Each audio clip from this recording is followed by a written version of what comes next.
जय गुरु जी। मैं आशु नरवाल।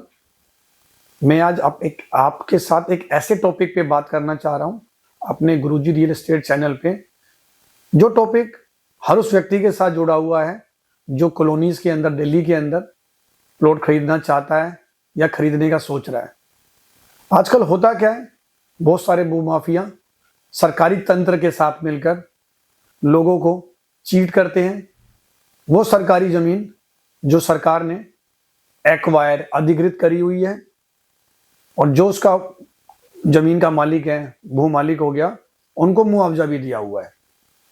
कुछ ऐसी चीज चल रहा है कि मुआवजा किसान मतलब जो जमीन का मालिक है वो कोई भी कास्ट धर्म का हो सकता है, तो हो सकता है कि वो उसने मुआवजा उठाया ना हो और वो उसके बैंक में पड़ा हो और दोनों लोगों का कोर्ट में वाद विवाद चल रहा हो, किसान का, सरकार का, या जब पहले वाले पे मैंने बात करी कि मुआवजा उठाया हुआ है, अधिकृत हो चुकी है वो। ऐसी कोई भी जमीन आपको कोई बताता है, छोटा टुकड़ा उसमें आपको बताता है 50 गज, 25 गज, 100 गज, 200 गज बताता है कि जी मेरी जमीन सरकार से अधिकृत हो गई थी मगर मैंने सरकार से वापस ले ली है, मैंने ऐसा किया, मैंने वैसा किया, मैंने मुआवजा नहीं उठाया। किसी भी बहकावे में ना आकर जो आदमी आपको ऐसी कोई चीज बता रहा है, छोटी जमीन है या बड़ी जमीन है, कुछ 100 गज, 50 गज हो सकता है, 5000 गज हो सकता है, 10,000 गज हो सकता है, तो आप सबसे पहले क्या करें, जो आपको वो एक्चुअली होता क्या, इन कॉलोनीज के अंदर सबसे एक यूनिक नंबर होता है खसरा नंबर, क्योंकि यहाँ कोई प्लॉट नंबर नहीं होता। उस खसरे नंबर को आप जाएं, रेवेन्यू डिपार्टमेंट, पटवारी, तहसीलदार के वहां लेके जाएं, वहां पे उसको क्रॉस चेक करें। हो सकता है आपका 500, 700, 1000, 2000 जो आपका लीगल खर्चा लगेगा, वहां पे आप किसी बाहर जो वकील साहब बैठते हैं या जो डॉक्यूमेंट्स का काम करते हैं, जो इस तरीके का काम करते हैं, वहां पे उनकी आप सहायता लें। जो फीस जो लगती है डिपार्टमेंट में, फीस जमा कराएं। आरटीआई या किसी भी वेज के थ्रू चेक करें क्या ये जमीन अधिकृत तो नहीं है थी तो क्या आज भी अधिकृत है, या किसान ने जो जमीन का मालिक था वो जमीन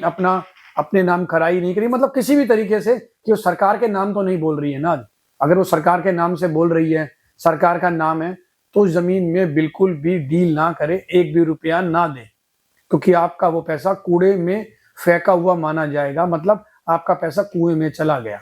कोई आपको कमिटमेंट देता है कि 6 महीने बाद, साल बाद, महीने बाद मेरा कोर्ट में केस चल रहा है, मैं वहां से आपको जीत के आपके नाम जमीन करा दूंगा, कहीं भी ना पड़े। जब कोर्ट से कोई ऑर्डर आएगा, जो जमीन का भू मालिक होगा वो अपने नाम उस जमीन को दोबारा कागजों में चढ़वाएगा, सरकारी कागजों में, जिसको फर्द कहते हैं, मुटेशन कहते हैं, अपने नाम कराएगा, तो आप उस जमीन में डील करें। और अगर कोई ये कहता है कि मैं लोअर कोर्ट मतलब डिस्ट्रिक्ट कोर्ट से कोई केस जीत कर आ गया हूं, तो फिर आप हाई कोर्ट में जाके चेक कराएं, हाई कोर्ट की वेबसाइट पे या किसी वकील साहब की सलाह लेके, क्या ये जो नीचे आदमी केस जीत गया, क्या सरकार इसकी अपील में कहीं गई है? क्योंकि पता चले आपने ये मानकर कि वो जमीन नीचे से कोर्ट से जीत गया, उसका नाम मोटेशन में भी आ गया, और पता चले सरकार उसके अगेंस्ट अपील में चली गई हो और दोबारा ऑनरेबल हाई कोर्ट ने स्टे दे दिया हो, फिर आपकी जमीन फंस गई जो आपने खरीदी है। तो ऐसे किसी भी विवादित जमीन में अपने पैसे ना लगाएं और एक जागरूक ग्राहक बने, क्योंकि पैसा बड़ी मुश्किल से आता है, चाहे वो गरीब के लिए हो या अमीर के लिए हो या मिडिल क्लास के लिए हो। अपने पैसे को बड़े ध्यान से इन्वेस्ट करें, क्योंकि इन्वेस्टमेंट हमारे सपनों का घर होता है, हमारे बच्चों का भविष्य होता है, उनकी एजुकेशन होती है, उनकी शादियां होती हैं। तो बस मैं यही कहना चाहूंगा, जैसे हमारे गुरुजी ये कहते थे, जो मुझे मानते हैं, इज्जत देते हैं, किसी भी मेरे संगत का कोई भी 1 रुपया खराब ना होने मैं चाहता हूँ, ना हो पाए। ऐसे ही मैं चाहता हूँ कि मैं उन्हीं को फॉलो करते हुए इन सब चीजों पे चल रहा हूँ, ना हमारी गुरुजी की संगत का या दिल्ली के किसी या हमारे इंडिया के किसी भी नागरिक का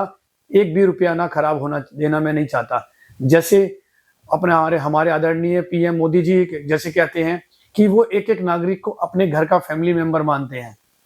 ऐसे ही वो भी जिस तरीके से किसी भी व्यक्ति का 1 रुपया खराब नहीं होने देना चाहते, किसी के ऊपर भी कोई तकलीफ देने नहीं होना चाहते, तो मैं भी उनके पद चिन्हों पे चल के यही करना चाहता हूं कि किसी भी नागरिक का 1 रुपया भी खराब ना हो। जय गुरु जी।